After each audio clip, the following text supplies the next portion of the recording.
Sa Carmona sa Cavite, isang dalagitang 12 taong gulang pa lamang ang ginahasa umano ng tatay ng kanyang kaibigan. Ang bata, 8 buwang buntis ngayon. Nakatutok si JP Soriano.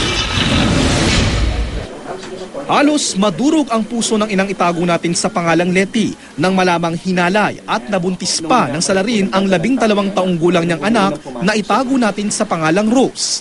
Kwento ni Leti, ilang buwan na raw siyang nababagabag sa biglaang paglaki ng tiyan ni Rose.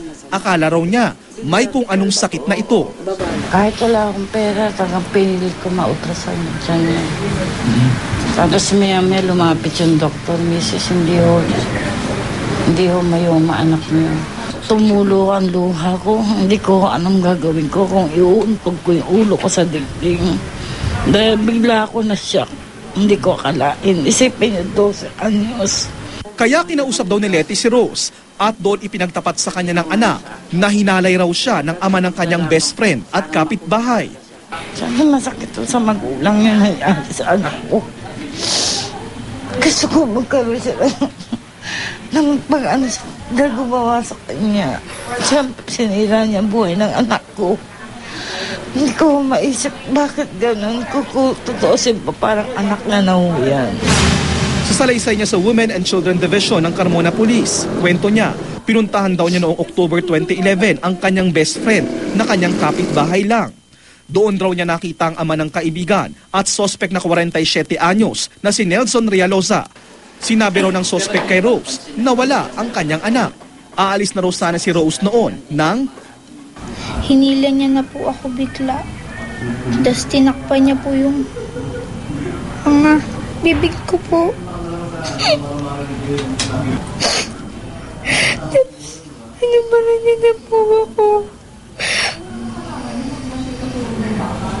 Hindi na po ako makagalaw. Natakot na po ako sa kanya.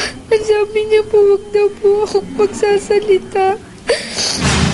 Agad namang naaresto ang sospek na sinampahan ng reklamong grave threat at rape in relation to child abuse. Positive na identify dito ng biktima dahil nga kapitbahay ito at tatay ng best friend niya. Na-refer na natin sa DSWD. Todo tanggi naman ang sospek ng hinga ng pahayag ng GMA News. Hamon niya, ipa-DNA raw ang bata. Wala akong ginawa sa anak nila. Umuwi ng gabi din yung anak nila pagka wala naman nasisi na sa akin sisisi yung ng anak nila. Payag naman ang ina ni Rose sa hamon at pinaninindigan ng salaysay ng anak.